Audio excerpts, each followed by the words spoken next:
1000 orang Yahudi masuk ke Palestina setiap bulannya, maka terjadilah perebutan wilayah. Ya, setiap bulan itu wilayah Palestina berkurang karena 1000 orang Yahudi datang, dirampas itu tanah milik kaum muslimin Palestina, yang bertahan mereka dibantai. Lalu diratakan rumahnya, dibangunlah pemukiman Yahudi sampai hari ini. Dan bahkan mereka membuat sebuah benteng yang membatasi Palestina dengan Israel yang panjangnya 715 km. Ya, tingginya 8 meter, tebalnya 1 meter. Inilah dinding yang membatasi kemudian.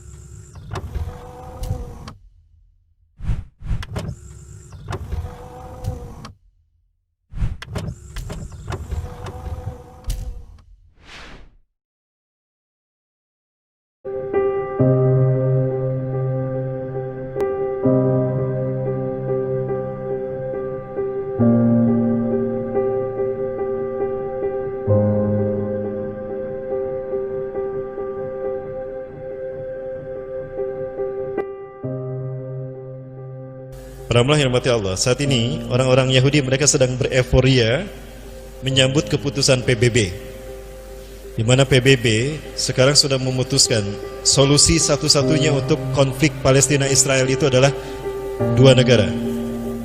Nah, 2 negaranya ini, karena ini bukan keinginan kita. Kalau ini keinginan kita, kalau ini bukan keinginan kita. Dua negara, di mana kita masuk ke West Bank. Ke sebelah kanan itu ada Ramallah. Ramallah itu akan menjadi ibu kota Palestina. Kalau ke kiri itu ke Yerusalem, itu akan menjadi ibu kota Israel. Ini tentu merugikan kita. Kenapa? Karena Israel akan mengambil alih Masjidil Aqsa dari kita, para hamba Allah. Jika memang keputusan PBB tadi disahkan, maka Israel punya keleluasaan untuk menghancurkan masjid ini, kiblat kita yang pertama. Inilah bumi Isra Mi'rajnya Rasulullah SAW. Disinilah Rasulullah bertemu dengan 1500 Nabi dan Rasul dari Bani Israel. Ya, Rasulullah mengimami sholat mereka di bawah lantai ini. Dan sini di bawah lantai ini sebetulnya ada, di bawah lantai masjid ini pun ada masjid lagi. Itu namanya Masjid Marwani. Nah, itulah masjid yang digunakan Rasulullah sholat mengimami para Nabi dan Rasul. Dan ini kiblat kita yang pertama sejak Isra Mi'raj sampai 16 atau 17 bulan berikutnya. Para hamba yang dirahmati Allah, apabila masjid ini dikuasai dan tadi keputusan PBB sudah dicanangkan, maka masjid ini akan dihancurkan. Lupakah kita? Sekarang para pemuda-pemudi Zionis Yahudi sedang berupaya untuk menghancurkan masjid ini, karena mereka ingin segera membangun Beit Sulaiman mereka.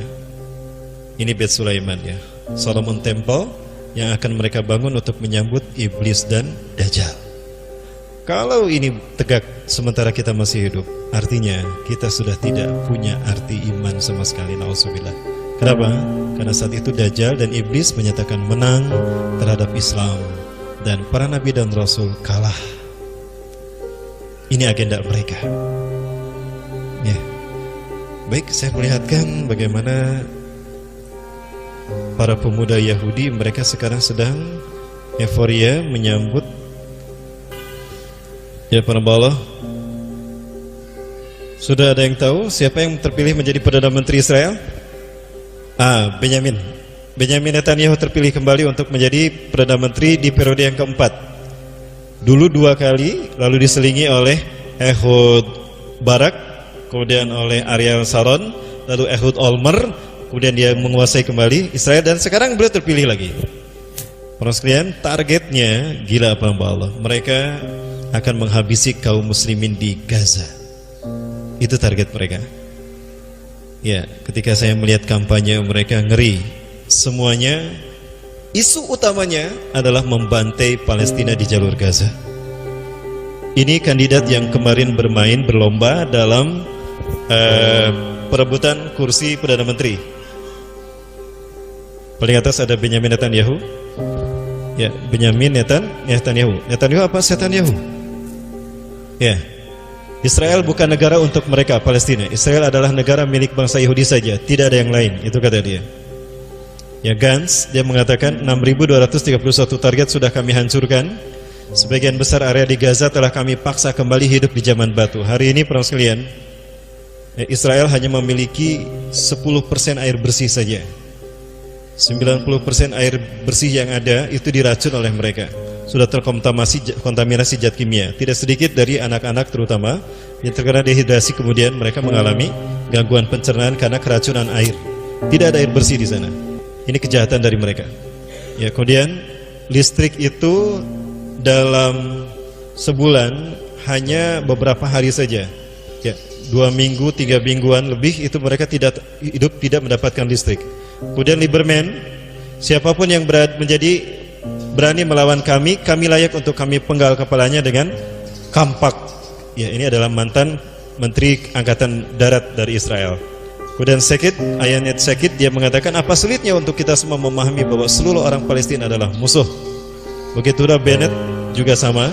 Dia tidak merasa berdosa ketika membantai orang-orang Arab. Maksudnya orang-orang Islam Palestina. Inilah mereka. Ya, ini alasan kenapa Rasulullah mengatakan bahwa mereka akan diperangi. Mereka pasti akan diperangi. Karena memang mereka ancaman bukan hanya buat umat Islam Palestina, tapi buat seluruh manusia.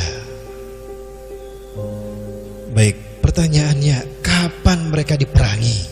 Itu dia. Ada yang tahu kapan mereka akan diperangi? Tidak lama lagi penuh sekalian, mereka akan diperangi oleh kaum muslimin. Mudah-mudahan saya termasuk yang memerangi mereka. Termasuk kita ya? Udah siap? Udah punya apa, Mas?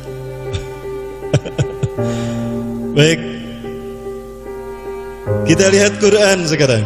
Di dalam Al-Quran surat Al-Isra ayat ke-4 sampai ayat ke-8 dan 104. Allah menyatakan bahwa Allah akan memberikan hukuman kepada mereka 2 kali atas 2 kerusakan besar yang mereka lakukan. Nah, di dalam ayat yang ke-4 Allah menyatakan, A'udzubillahi minasyaitonirrajim. Wa qadaina ila bani Israila fil kitabi la tufsiduna fil ardi marratain. Dan sungguh kami telah tetapkan kepada Bani Israel di dalam Al-Quran dan juga di dalam Taurat, la tufsiduna, bahwa sungguh kalian akan berbuat kerusakan fil ardi, di muka bumi ini, marratain 2 kali.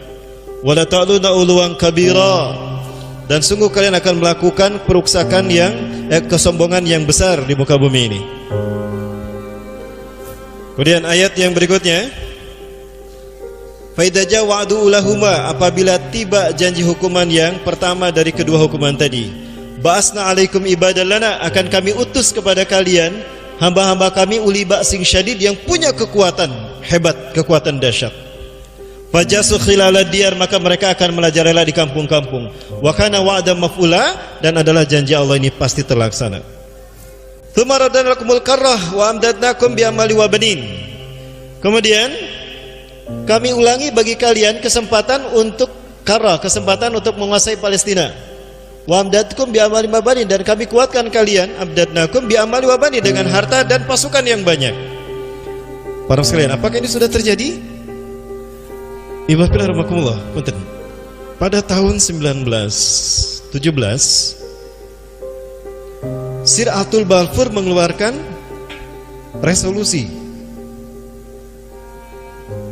yang isinya memberikan izin bagi Yahudi masuk ke Palestina. Maka sejak saat itu, ketika ini ditandatangani, disampaikan, sejak saat itu 2.000 orang Yahudi masuk ke Palestina setiap bulannya. Maka terjadilah perebutan wilayah. Ya, setiap bulan itu wilayah Palestina berkurang karena 1.000 orang Yahudi datang, dirampas itu tanah milik kaum muslimin Palestina, yang bertahan mereka dibantai.